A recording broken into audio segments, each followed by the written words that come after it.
Wow, it is hotter than a Cajun crawfish out here today. I'm sure glad for this giant oak tree behind me to give me a little bit of shade from that hot sun. Hello, my name is Tom Lentz and I'm a Wisconsin master naturalist. Welcome to Nature Around the Corner. Today I'm at 4-H Camp Riverside in southern Sheboygan County, and we're going to be talking about the trees of Wisconsin.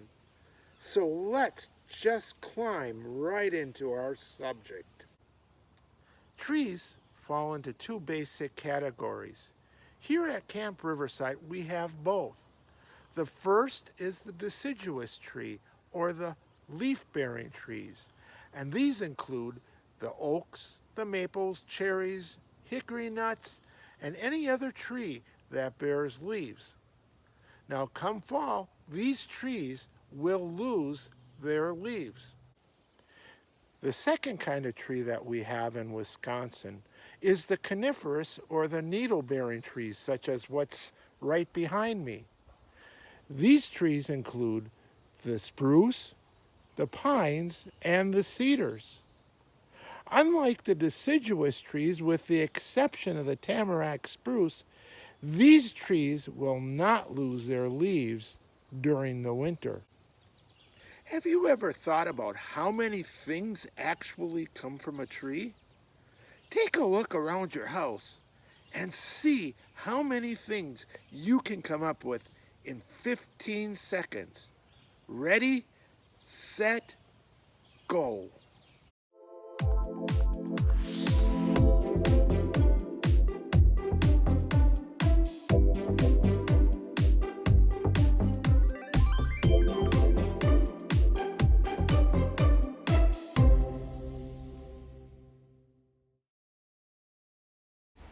How many items from around your house made from trees did you come up with?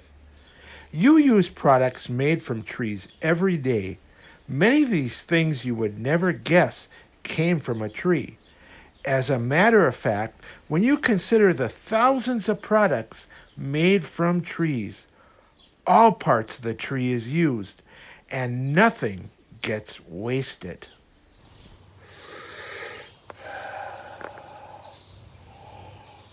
Whew.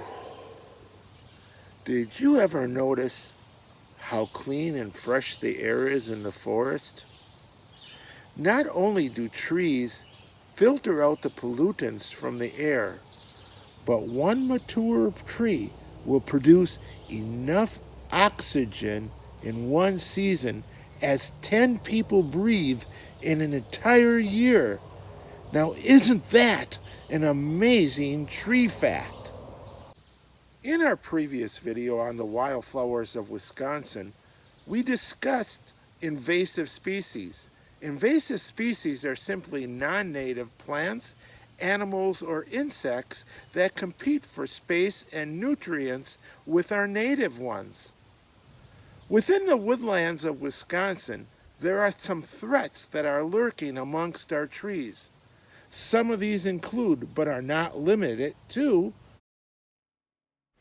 the European gypsy moth, which originally comes from Eurasia.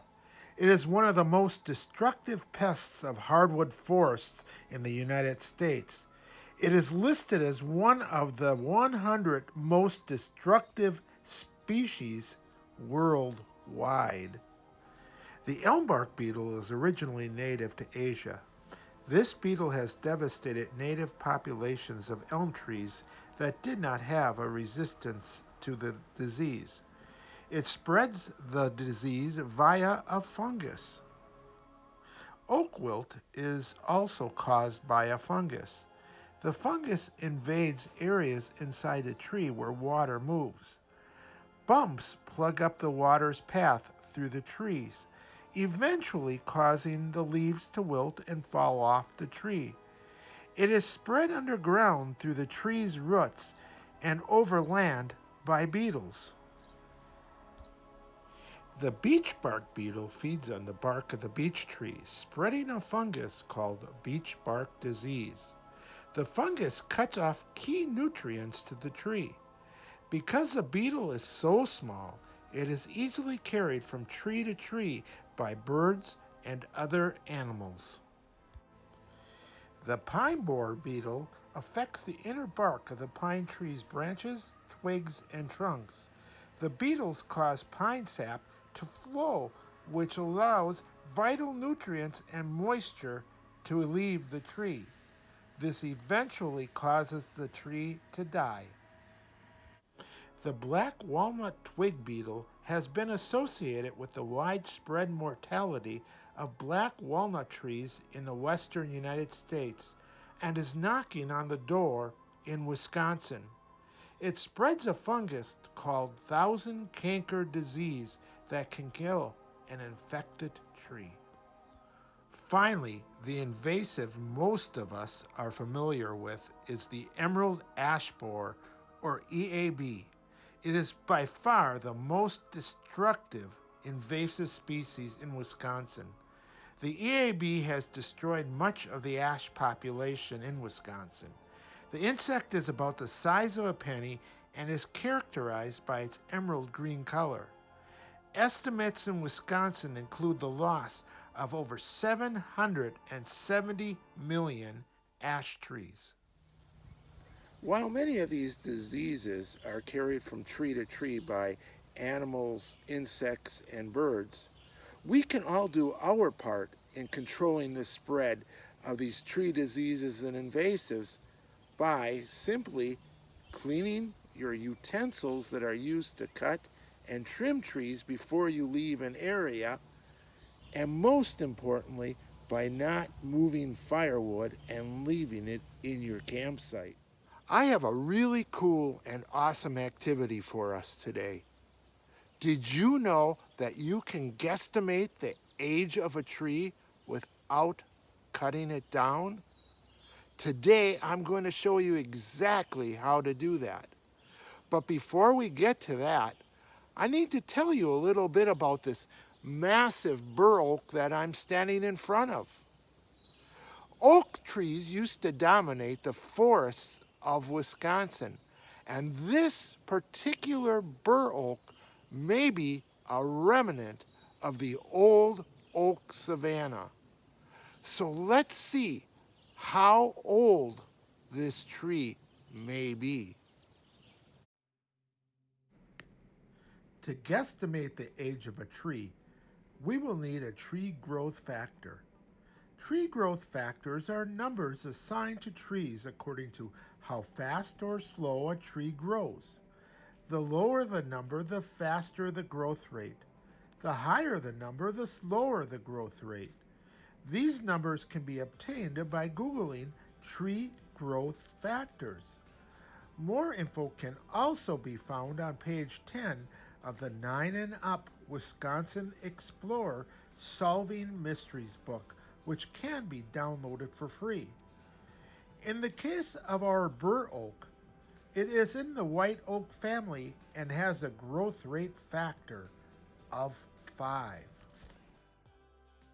To begin, we will need some simple tools: a tree field guide to help us identify the tree, a measuring tape to measure the tree's circumference, and here I prefer a cloth-style carpenter's tape. It's just easier to handle.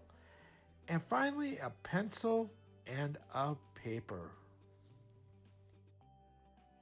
First, we will need to measure the circumference. To do this, measure 4.5 feet up from the stump or the base of the tree. Next, measure around the outside of the tree. This is your circumference. In the case of the bur oak, it has a whopping 11 foot 7 inch circumference, or 139 inches. Next, we need to figure out the diameter. This is achieved by dividing the circumference by 3. The bur oak has a diameter of 46.3 inches. Finally, we take our tree growth factor of 5 and multiply that by our diameter of 46.3 inches. The guesstimate age of our bur oak is 232 years old. Imagine the history this tree has seen. For you history buffs, research back to find out what life was like when this tree first began to grow. Isn't that a really cool and awesome project? Now we need to remember when doing the tree growth factor method for guesstimating the age of a tree that there are many factors that go into its growth.